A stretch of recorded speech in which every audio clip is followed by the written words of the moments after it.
Chapter 40. The Support from the South. Elune watched Arthur's confidence wane as the autumn turned to winter. Training with the knights, sitting alone and contemplating life, lonely and bereft. Elune wondered how she could stand to watch him be so low. The melancholy seemed to have passed to Arthur, who had taken to his bed again, his mind broken by the unknown misery he had seen in his son. He had called her to him, as with the other knights, asking for their help, to be there at council meetings, all voices equal. Arthur is stepping up, but I don't know how long he can manage alone, Leon confided. Morgana, however, seemed to be buoyant and happy, despite Arthur's travails. I wish I could do something to help him, Elune told Morgana, one night after Samhain. His mother had a brother, I believe, Gwen told her, and Morgana looked over from the dressing table. And that was how Agravain de Bois arrived at Camelot,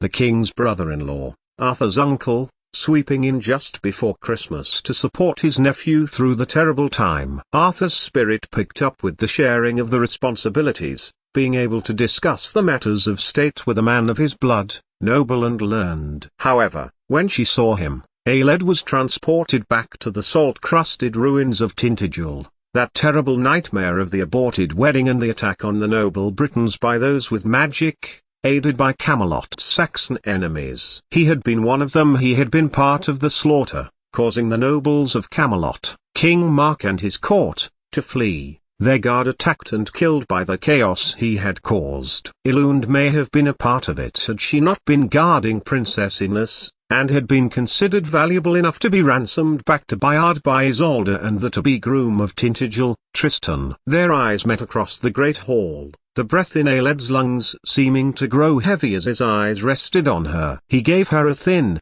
predatory smile as Arthur read out that week's decree. 88,888,888. Aeled was in the quiet of the armory, when Agravain's shadow stretched across the floor, approaching her with the quiet confidence of someone holding all the cards. You've come a long way from Bayard's court, Aeled, Agravain whispered, her warrior name. He had remembered. How had he remembered after all this time? Aeled put her hand to her Sikh's hilt and looked him firmly in the eye. That life ended when I took the prince's vow, did it? Agravain stepped into the light, his eyes cold as flint. I remember a girl who was sold back to Bayard like a common mare, a broken bar. I remember a girl who, during the uprising at Tintagel, saw the supple lines of the great army and gave that knowledge to her father. Saxon iron passed those borders because of your silence, Aeled. Silence bought with gold. I was a child trying to survive. Bayard is my father, yes,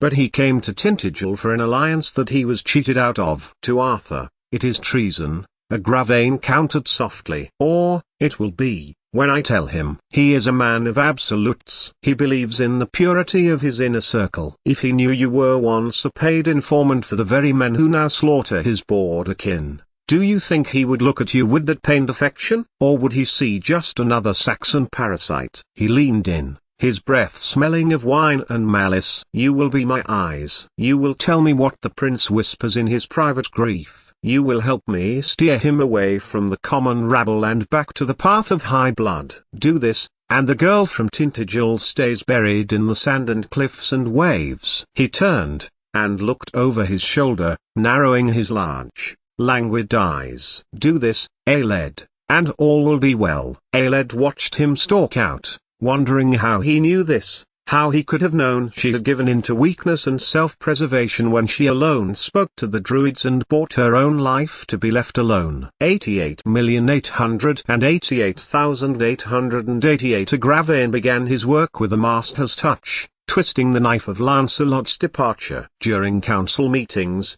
he sowed seeds of doubt, reminding Arthur of his Tintagel heritage. A king must listen to blood, Arthur, Agravain said, casting a pointed, oily glance at Aeled. Sentiment is a luxury for those who do not wear a crown. It leads to the kind of betrayal we saw with the first knight. Arthur winced, the wound of Lancelot's second death still raw, remembering how the enchanted knight had burst forth into the arena. Agravain looked to Aeled, waiting for her rebuttal, but she remained silent, her eyes fixed on the floor, her heart a leaden weight in her chest as she waited for the other knights to speak. All were noble Britons, and all had plenty to say on the practicalities of Arthur's temporary rule. Arthur found her later in the courtyard, the autumn wind whipping his red cloak. The distance between them, once a bridge of shared secrets, was now a wall of static. "Why didn't you speak up?" Arthur asked, his voice weary. "My uncle thinks you're a distraction, that you cannot be trusted. We were waiting for you to push back." "Maybe your uncle is right,"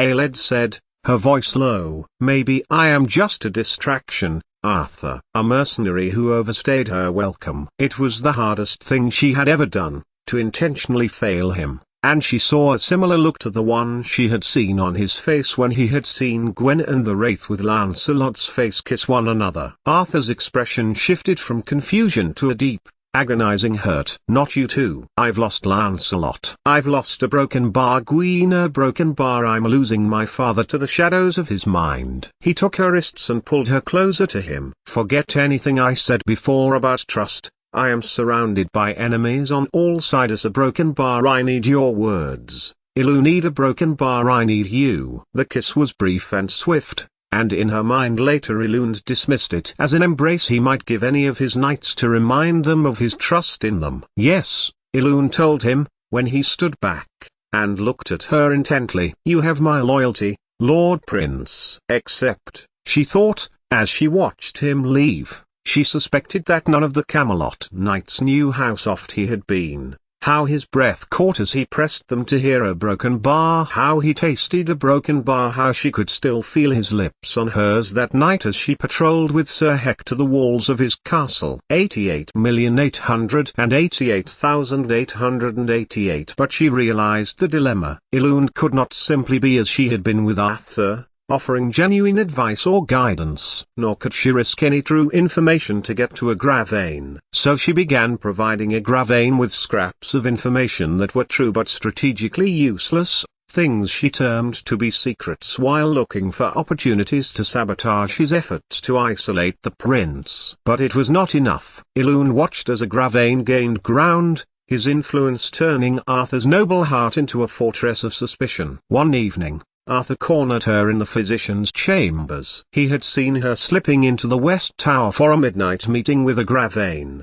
"What is he to you?" Arthur demanded, his voice trembling with a volatile mix of rage and a jealousy he couldn't name. "I see you whispering in the corridors. I see the way you look at him, like a dog that's been beaten. Is he threatening you? Is he using you to get to me?" "Stay out of it, Arthur," Aeled warned, her heart breaking. "I am the prince. Nothing in this castle stays out of my reach." He grabbed her shoulders, his grip desperate, searching her face for the woman he used to know. "If he is hurting you, he's not," she screamed, shoving him back with the strength of her Mercen ancestors. "He's your mother's brother. He's the nobility you want so badly. Just let me be, Arthur." "Go to Gwen. Go to the people who are pure enough for the world you're building." Arthur stood frozen. Even the mention of the woman he once loved could not distract the redirection of his anger, turning into a cold, profound realization. He saw the terror in her eyes, the same look she had worn at the Isle of the Blessed. She was protecting him from something. He knew it. 88,888,888 Merlin. "You know Ilu need a broken bar. You are her friend. Is there anything going on that Jay should know about?" Merlin, who was cleaning down the horse livery, turned and gave Arthur a half-smile. "No," he said simply. "Nothing, nothing I think you ought to know, sire." "And why do I think there is something you're not telling me?" Arthur pressed. Merlin put a hand to Arthur's shoulder. "Is this about Elund and Gwenny a broken bar?" He tried to make sure he looked concerned enough about Arthur's apparent interest in their relationship. "No, Merlin. It is not. It's..." He sighed in exasperation. "Look, forget I spoke." "Ah!" Arthur sighed, stalking away from the stables and out into the morning. 88,888,888 From the shadows of the outer wall, the golden-eyed boy watched the prince walk away from Merlin, and the Saxon girl crumble against the stone. He felt the threads of the prophecy tightening the rift to crack as wide as the Cheddar Gorge. "He will never understand the weight of a past like yours, Aeled," Mordred whispered into the night air, the thought echoing directly into her mind. He only loves the parts of you that serve his light. But the dark, the secrets of Tintagel, that is where we truly belong. Aeled closed her eyes, the sharpness of the night air as Morgana began her discussion with an old interloper not lost on her. By trying to protect the prince from his uncle, she was becoming the very traitor Agravain claimed her to be.